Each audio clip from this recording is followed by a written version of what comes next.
Hi, I'm Lisa Faye, and today I'm going to show you how you can make this little moss-covered bird. You can really make any moss-covered shape that you would like, anything that you can find in the craft store that is like a wooden or styrofoam base, you can cover it with moss. And I really liked this little bird pick here. This was just a wooden bird that I found at Joann's, and it's on a stick. You can put it in a plant, and I think that this is just adorable and even more festive when covered in moss. I'll link to the moss and other supplies down below in the comments, as well as other videos that have other objects that I have covered in moss as well.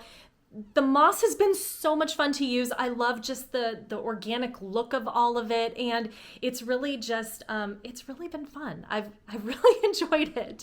This was such an easy thing to do, and so here's the tutorial. I'm using the Super Moss brand moss, and this is not loose moss, it is in a sheet, as you'll see momentarily. I'm also using a glue gun, and these are my favorite scissors. I'll have them linked in the description. I love these things. Here's what the moss looks like when you remove it from the packaging. It is so easy to work with. Do not be intimidated by this at all. I like to remove this tissue paper sort of backing that they have on it because underneath they have a more sturdy kind of grid-like mesh fabric backing to it, and that holds everything into place.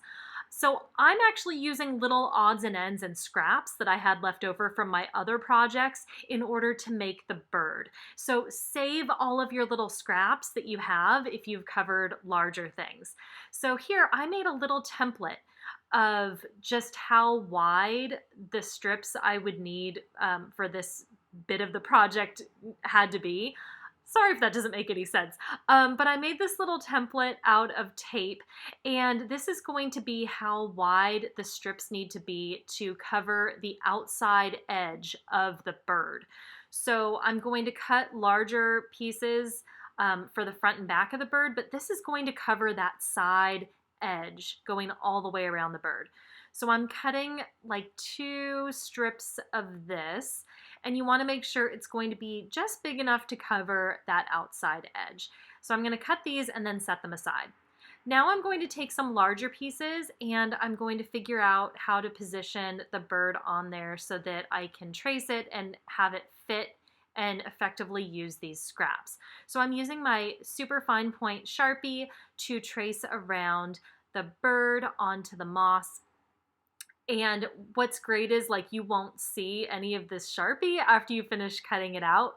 I use my scissors. These are great scissors. I cannot speak highly enough about them. They are fantastic. They're really sharp, they're easy to use, and I don't get blisters from them, which is great. So I've already cut one side of the bird, and I'm just verifying that everything is gonna fit.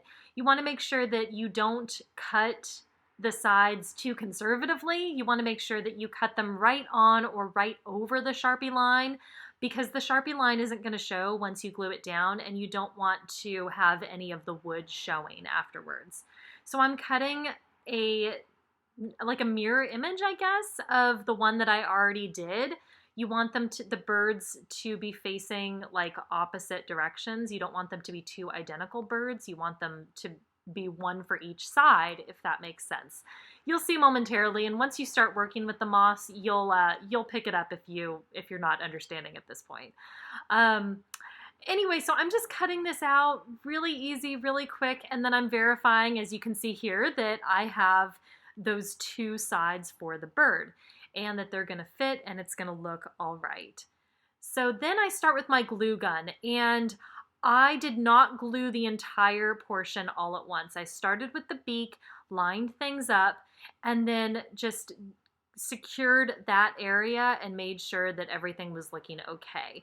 Then I lifted up and I just did a little section at a time to make sure that it was all aligned properly, and also to make sure that the glue was still hot when I was working with that section of moss. I find that this is the easiest strategy for me, is to just go gradually along and to not apply glue to the entire surface all at once, to just do it in little pieces. And that way I make sure that the sections I'm working with are hot, everything adheres properly.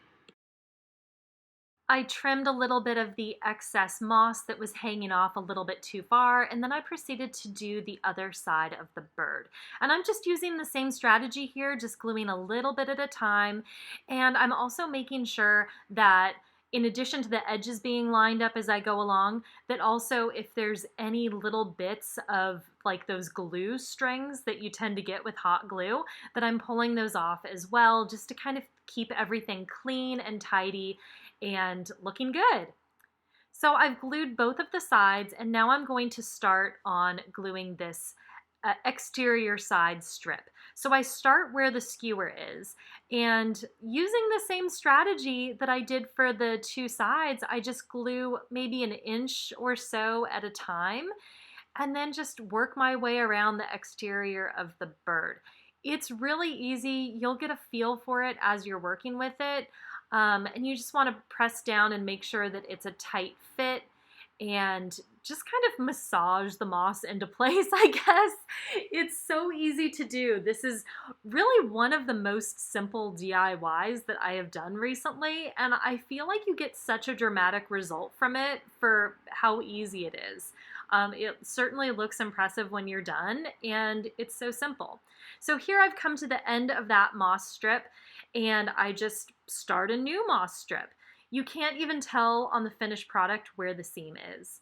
So here I'm reaching where the skewer is, and I cut a little bit more than what I needed to, and then just kind of fine-tuned it once I got towards the end there. And I cut kind of a little notch to go around the skewer just to make it seamless, and then just pressed it around and glued it into place. And here you go, it's all done. I am so happy with how it turned out. And if you wanted to fill in those little tiny extra gaps here and there with a little bit of extra moss, like what you see in the background on my workstation, you could definitely glue a few little pieces of moss in here or there if you have any gaps. So easy, so impressive. This will look great in your home.